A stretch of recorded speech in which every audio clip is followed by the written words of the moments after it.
Ngadepi orang benci itu susah. Serba salah ya? Bukan serba salah, sebaik-baiknya kita tetap salah di matanya. Kita baiki kita salah, kita jahati kita pun salah. Nah itu tuh gimana caranya menghadapi orang yang benci? Frontal aja, apa adanya aja. Karena nanti kalau kita hormati orang yang benci itu jadi belagu. Kita sepelekan jadi sakit hati, mending sepelekan aja daripada dihormati jadi belagu. Merajalela. Jadi kalau dia kalau kita sakit hati, dia pun ikut. Siapa yang kuat? Gitu. Tabrakan orang yang benci itu mah, tabrakan ngomongnya dia. Ya iyalah, ngopi dulu lah, panas. Karena suasana politik kan.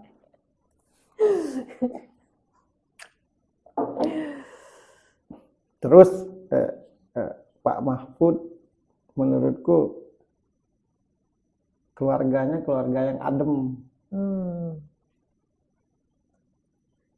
Seberapa besar peran keluarga untuk tokoh-tokoh yang sudah lahir di...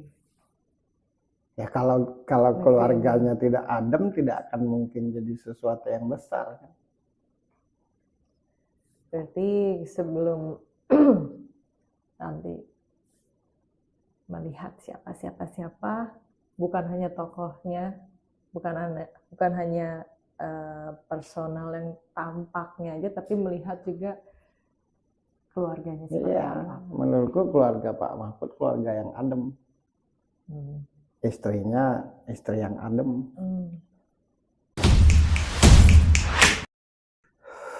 Satu hal yang sangat kuhormati dari Pak Mahfud secara pribadi, karena jarang ada orang yang hanya berbicara, baru mau berbicara, baru mau menjelaskan, ketika apa yang dibicarakan dan dijelaskan tuh dia mengerti. Nah itu jarang paham. Jadi misalkan Pak Mahfud ngomong begini, ke kanan dasarnya, aturannya, hukumnya, gitu, lengkap. Nah dia seperti itu menurutku. Satu lagi, sedikit pun tidak mempengaruhi dia. Cara kerjanya dengan gagalnya dia jadi apa yang sudah terjadi sebelumnya nggak mempengaruhi kinerjanya. Enggak.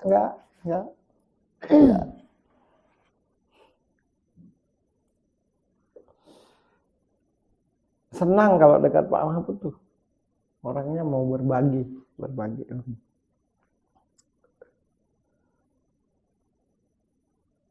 Orang yang menepati kata-kata. Misalkan misalkan dia bicara tentang gaji misalkan. Saya tidak mau terima gaji. Memang benar-benar tidak terima. Bukan karena mau dianggap baik. Banyak-banyak lah orang seperti itu di Indonesia.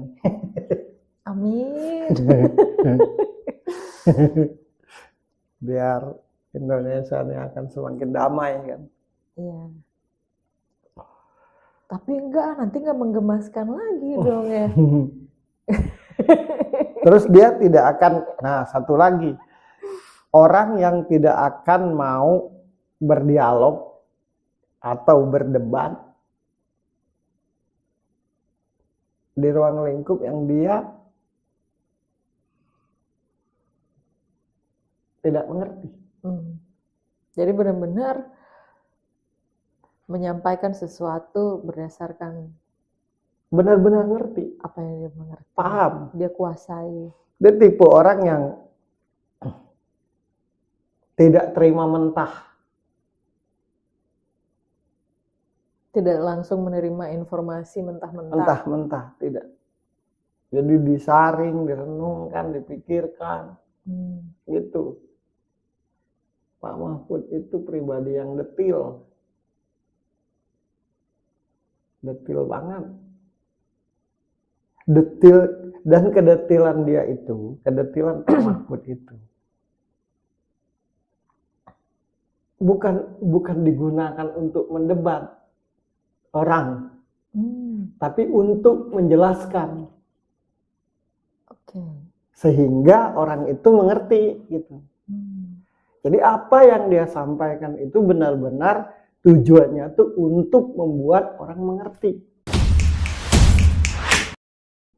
Karena ada yang detail tahu sesuatu tapi hanya untuk supaya dikatakan pintar. Yang diajak ngomong juga nggak ngerti, nanti kemana kan banyak yang begitu. Pak Mahfud tuh nggak. Jadi benar-benar orang yang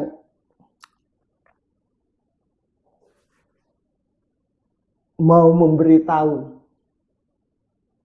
dengan baik dan benar apa yang kita tidak mengerti ketika kita bertanya.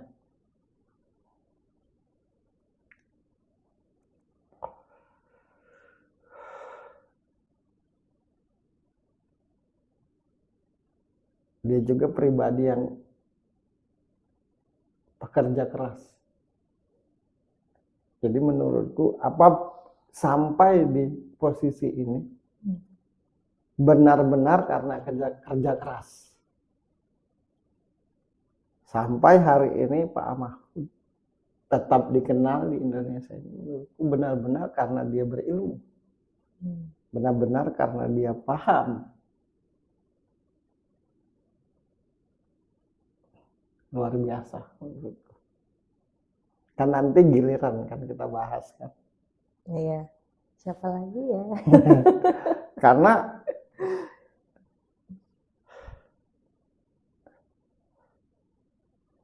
jadi aku tuh benar-benar di sudut pandang ini mau berbicara tentang ini warna merah, ini warna putih, ini warna hitam, ini warna coklat, ini warna biru, ini warna kuning. Yang tujuannya untuk menghilangkan yang abu-abu. Karena banyak yang ditampilkan ini abu-abu. Abu-abu. Merah enggak. Kuning juga enggak. Kuning juga enggak. Biru juga enggak. Iya. Gitu. Sebenarnya mau apa Makanya sih? kan terasa kan warna-warni. Warna-warni saking meriahnya gitu. Satu lagi tentang diri Pak Mahfud yang mungkin tidak diketahui orang. Tidak akan menerima sesuatu yang dia tidak jelas asal-muasalnya. Apapun itu. Dia pribadi yang tidak akan pernah menerima sesuatu yang tidak jelas asal-muasalnya. Dia tidak akan menerima perintah yang tidak benar-benar jelas tujuannya kemana. Ini benar-benar orang yang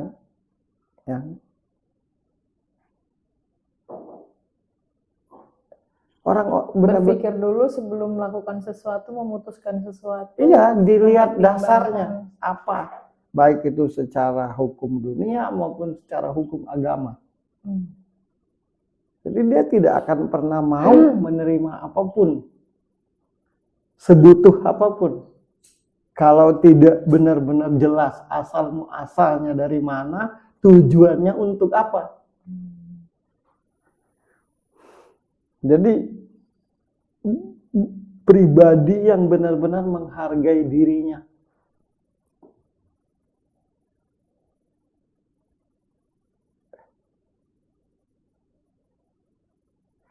Mendapatkan sesuatu apapun itu bentuknya atas dasar kapasitas kemampuan, atas dasar kualitas kemampuan. Jarang, Pak. Semoga banyak yang seperti itu. Iya, Pak, kita korban, Pak.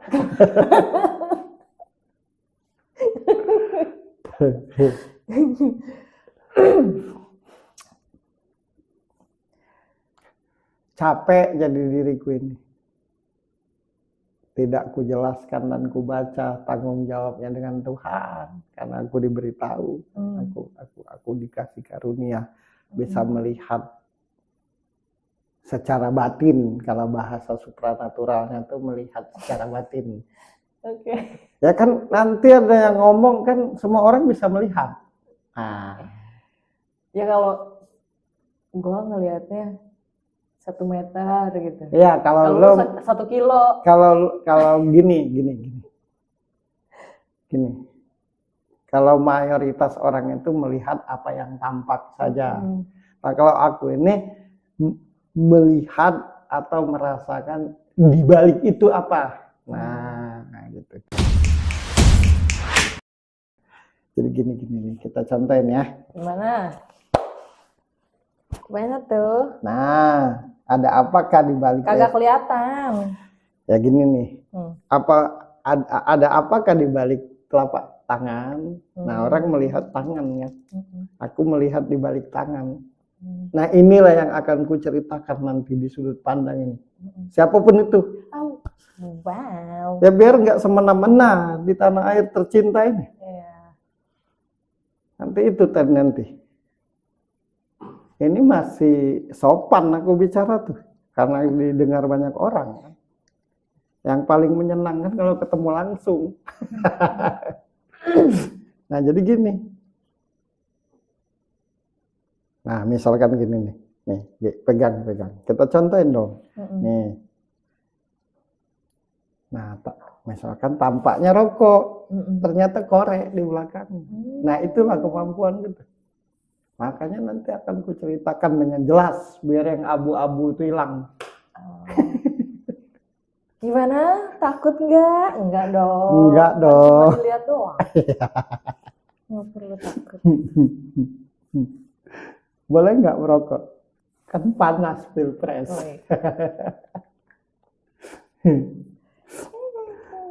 Untung saja aku tuh di sudut pandang ini masih ada kesopanan. Ngomongnya masih kuibaratkan kan. Tidak usah kuibaratkan biar orang tahu aku keren, ku analogikan.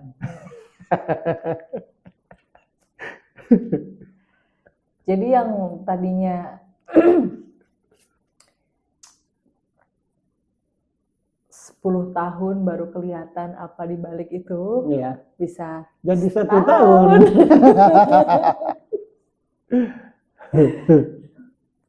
Ya aku lebih takut dengan yang memberi karunia seperti ini. Nanti ditanya oleh Tuhan, kenapa tidak kau gunakan apa yang telah kutitipkan, Ferry? Takut Tuhan, lebih takut kepada mereka semua itu daripada kepadaku. Nah, mau jawab apa? Takut Tuhan. Aku takut berbicara gamblang, nanti dihukum, nanti disusahin. Lebih takut ke sesamamu daripada ke aku yang menciptakanmu. Nah, itu dia persoalan. Maka aku senang banget ada sudut pandang ini. Biar yang abu-abu tuh mikir.